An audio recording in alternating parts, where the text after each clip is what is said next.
तुम महाविनाशों से बचना चाहते हो, लेकिन क्या तुम में योग्यता है? अंटार्कटिका के सबसे बड़े ग्लेशियरों में से एक, जिसे कहा जाता है थ्वाइट्स ग्लेशियर, आने वाले कुछ सालों में ढह सकता है।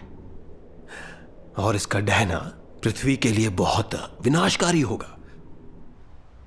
इससे कुछ निचले द्वीप डूब जाएंगे और समुद्र का स्तर भी बढ़ जाएगा। इसके अलावा दुनिया का सबसे बड़ा द्वीप ग्रीनलैंड, हाँ ग्रीनलैंड, इसकी बर्फ की चादर भी लगातार पिघल रही है। जब ये सब पिघल जाएगा तो पृथ्वी का समुद्र स्तर 7 मीटर बढ़ जाएगा। 7 मीटर? ये तो बहुत ज्यादा है। दुनिया भर में 100 से अधिक तटीय शहर पानी में डूब जाएंगे। चीन के बड़े शहर जैसे शंघाई, तियानजिन, ग्वांगजू और यांगजी नदी डेल्टा, पर्ल नदी डेल्टा वगैरह के दायरे में आने वाले कई शहर सब जलमग्न हो जाएंगे। ये तो बहुत गंभीर बात है। क्या ये बड़ी मुसीबत नहीं होगी? वैज्ञानिकों का कहना है कि इस बर्फ की चादर के पिघलने की मौजूदा गति को देखते हुए इसके पूरी तरह से गायब हो जाने को टाला नहीं जा सकता। ना कोई इसे रोक सकता है और ना ही बदल सकता है। ये इतना गंभीर मामला है। अगर अंटार्कटिका के ग्लेशियर पिघल गए तो पानी से जुड़ी आपदाएं और भी बदतर नहीं हो जाएंगी? कौन जाने, ये चिंताजनक है। अगर सूखे से बच गए तो बाढ़ का सामना करना पड़ेगा। हालात मुश्किल है।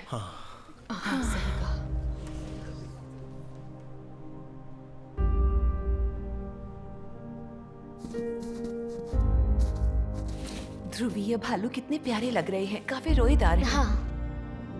जैसे जैसे समुद्री बर्फ पिघलती है, ध्रुवीय भालू बर्फ पर सील का शिकार नहीं कर पाते, इसलिए उन्हें लंबे समय तक भूखे रहना पड़ता है।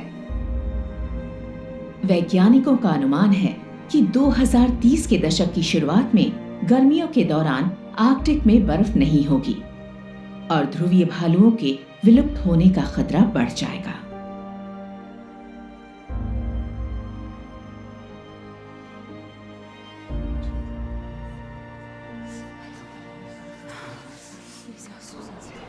यह रूस का उत्तर पूर्वी तट है। 1 लाख से ज्यादा वॉलरस सक्रिय समुद्री तटों पर भीड़ लगाते हैं, क्योंकि उन्हें आराम करने के लिए समुद्री बर्फ नहीं मिलती।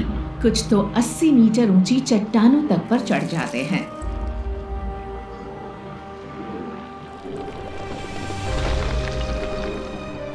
लेकिन ये जगहें उनकी कब्रगाह बन जाती हैं।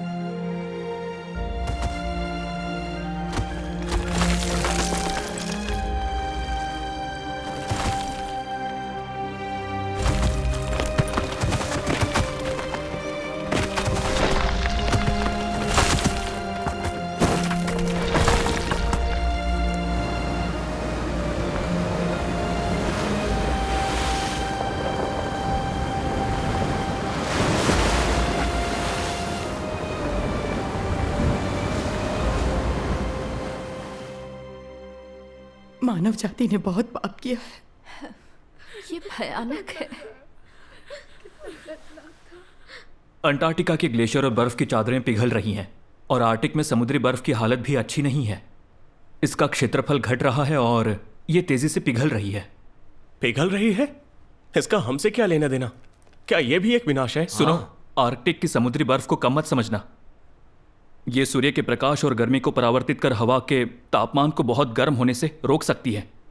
ये पृथ्वी के तापमान को नियंत्रित कर सकती है। आर्कटिक की समुद्री बर्फ के बिना समुद्र सूर्य के प्रकाश और गर्मी को सीधे सीधे सोख लेगा, जिससे ग्लोबल वार्मिंग की रफ्तार तेज होगी और मौसम चरम पर पहुंच जाएगा। मौसम का चरम पर पहुंचना मतलब? तुम्हें यह भी नहीं पता कि मौसम का चरम पर पहुंचना क्या होता है? आंधी, मूसलाधार बारिश, बर्फीले तूफान और तीव्र शीतलहर जैसी चीजें। और प्रचंड तूफान, ओलावृष्टि, बवंडर भी और रेतीले तूफान। अब सही है। इसके अलावा घना कोहरा, लंबे समय तक सूखा, ये सभी मौसम के चरम पर पहुंचने के मामले हैं। अगर आर्कटिक की सारी समुद्री बर्फ पिघल जाए तो अकेले उच्च तापमान ही मानव जाति के लिए सहन करना मुश्किल हो जाएगा। हम झुलस कर मर जाएंगे। सही कहा। 2022 की गर्मियों में पूरे यूरोप में भीषण लू चली थी। 37 देशों में 60,000 से ज्यादा लोग मारे जा चुके हैं। बुजुर्ग, बीमार, महिलाएं और बच्चे सबसे ज्यादा शिकार हुए। 2017 में अमेरिका के टेक्सास राज्य में हार्वे तूफान के कारण भयंकर बाढ़ आ गई थी। इस तूफान के दौरान हुई बारिश की मात्रा 1539 मिलीमीटर तक पहुंच गई थी। हार्वे उन उष्णकटिबंधीय चक्रवातों में से एक है जिससे अमेरिकी इतिहास में सबसे अधिक वर्षा हुई और सबसे बड़ा वित्तीय नुकसान पहुंचा। अध्ययनों से पता चलता है कि ग्लोबल वार्मिंग ने वायुमंडल में जलवाष्प के स्तर को बढ़ा दिया है, जो टेक्सास की बाढ़ के मुख्य कारणों में से एक है। जो वर्षा शताब्दी या सहस्राब्दी में कभी एक बार हुआ करती थी, वो अब लगभग हर साल होती है। कुछ जगहों पर तो एक साल की बारिश सिर्फ एक ही दिन में हो जाती है। 1 साल की बारिश? और भविष्य में इस पैमाने पर वर्षा और अधिक बार होने वाली है। ये एक महाविनाश की तरह लगता है ना? क्या ये मत्ती 24-21 में बताए गए महाक्लेश का साकार होना नहीं है? क्योंकि उस समय ऐसा भारी क्लेश होगा जैसा जगत के आरंभ से न अब तक हुआ और ना कभी होगा। यहां क्लेश का मतलब विनाशों से है। सही है। तो इसका मतलब है कि महाविनाश शुरू हो चुके हैं। हाँ, सही बात है। ध्रुवीय ग्लेशियरों और बर्फ की चादरों के पिघलने से होने वाले विनाश सिर्फ स्थानीय नहीं है, बल्कि ये वैश्विक हैं। हम सभी एक ही धरती पर रहते हैं। मनुष्य के रूप में हम इसी धरती पर जीते और मरते हैं। धरती के विनाशों और भयानक संकटों का सामना करते हुए हम भी बेहतर स्थिति में नहीं होते। सही बात है। इसका मतलब यह है कि महाविनाश सचमुच शुरू हो गए हैं। चूंकि महाविनाश शुरू हो चुके हैं, तो क्या प्रभु जल्दी वापस नहीं आएगा? सही। प्रभु वापस आ रहा है? ये अद्भुत है। हमने इस दिन का इंतजार किया है। हाँ, बिल्कुल। महाविनाश कब समाप्त होंगे? उम्मीद है जल्दी समाप्त होंगे। सही है। समाप्त? अगर वे समाप्त हो गए तो क्या होगा? जब वे समाप्त हो जाएंगे तो प्रभु बादलों पर उतरकर हमें स्वर्गारोहित करेगा। तुम्हें इतना यकीन है कि जब महाविनाश समाप्त होंगे तो तुम स्वर्गारोहित किए जाओगे, और अगर तुम महाविनाश वहीं मर गए तो? ऐसा नहीं हो सकता। ये नामुमकिन है। प्रभु मेरा सहारा है, वो मुझे विनाशों में कैसे मरने दे सकता है? हाँ, बिल्कुल। तुम्हारे पास ऐसी कौन सी योग्यताएं हैं या प्रमाण पत्र हैं जिनसे प्रभु तुम्हें विनाशों से मरने से बचा सके? मैंने 20 साल तक प्रभु में विश्वास रखा। क्या ये योग्यता नहीं है? हाँ, मैंने बहुत कष्ट सहे, क्रूस उठाया, प्रभु के लिए कार्य किया और फल दिया है। पक्का आता है। सही है। प्रभु में विश्वास के कारण मैंने अपना कार्य तक छोड़ दिया। हाँ, मैंने कारोबार बंद कर दिया और सांसारिक संभावनाओं को त्याग दिया। हाँ, मैंने जेल तक काटी है। ये गवाही बहुत गवाही बड़ी है। मैं हर दिन 6-7 घंटे प्रार्थना करती हूँ।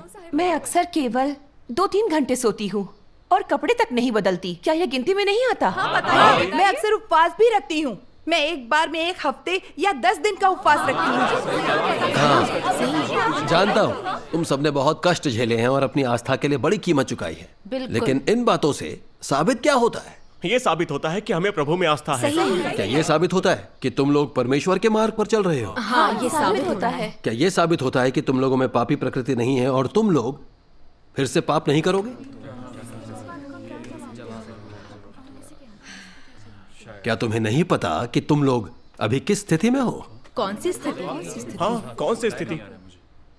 क्या तुम लोग हर रोज दिन में पाप करके रात को कबूल नहीं करते?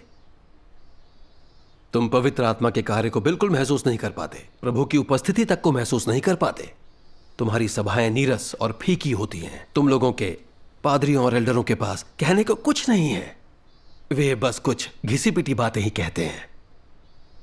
तुम लोगों के जो सभा स्थल हैं वो सिर्फ नौकरी खोजने और संपर्क बनाने, शादी विवाह कराने और व्यापार करने के केंद्र बन गए हैं। लोग आलसी हो गए हैं, बाइबल तक नहीं पढ़ते, उनके पास प्रार्थना करने के लिए कुछ नहीं है।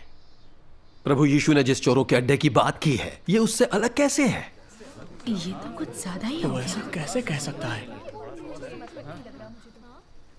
पादरी और एल्डर रुतबे के लिए होड़ करते हैं और एक दूसरे के खिलाफ साजिश रचते हैं। उनमें से कुछ ही हैं जो विश्वासियों के जीवन के बारे में सोचते हैं। वे केवल पैसा कमाने, धन दौलत इकट्ठा करने के बारे में सोचते हैं। वे हमेशा विश्वासियों से दान करवाते हैं। उनके सबसे आम धर्मोपदेश चढ़ावे के बारे में होते हैं। तुम लोग इन तथ्यों के बारे में मुझसे ज्यादा स्पष्ट हो। क्या तुम इनके बारे में नहीं सोचते हो तो इन चीजों का